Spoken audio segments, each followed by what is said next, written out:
मित्रांनो, नमस्कार. मित्रांनो, या यूट्यूब चॅनलमध्ये आपले सर्वांचे मनपूर्वक स्वागत. मित्रांनो, समोरच्या व्यक्तीमध्ये वाईट सवय आहे, जी आपल्याला चांगली वाटत नाही, जी आपल्याला वाईट वाटत असते. ज्या व्यक्तीबाबत आपण योग्य विचार करत नाही किंवा तो योग्य आहे असे सुद्धा त्या व्यक्तीला समजत नाही. अशावेळी आपण अस्वस्थ होतो, त्रस्त होतो. कधीकधी समोरच्या व्यक्तीला आपण बोलूनही दाखवतो की आपल्यातील गुण वाईट आहे. मित्रांनो, असे आपण स्वतःहून अस्वस्थ होत असाल तर नक्की काय करावे?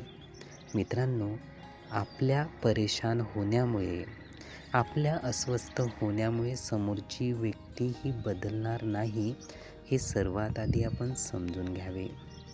मित्रांनो, अशा वेळी आपल्यातील बदल खूप महत्त्वाचा असतो. आपल्यातील स्वस्थता ही कायम राहावी हे अधिक महत्त्वाचे आहे.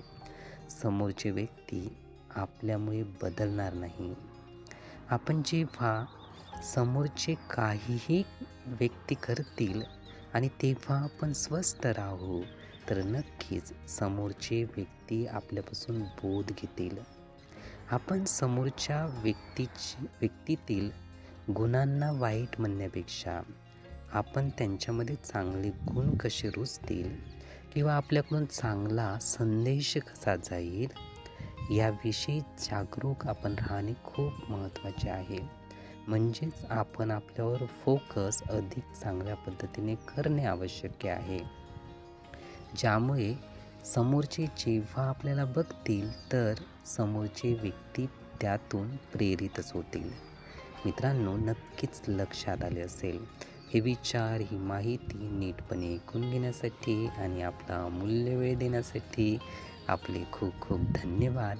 आपले जीवन खूप सुखी, सुंदर, आनंदी आणि यशस्वी होण्यासाठी आपल्याला भरभरून खूप खूप शुभेच्छा.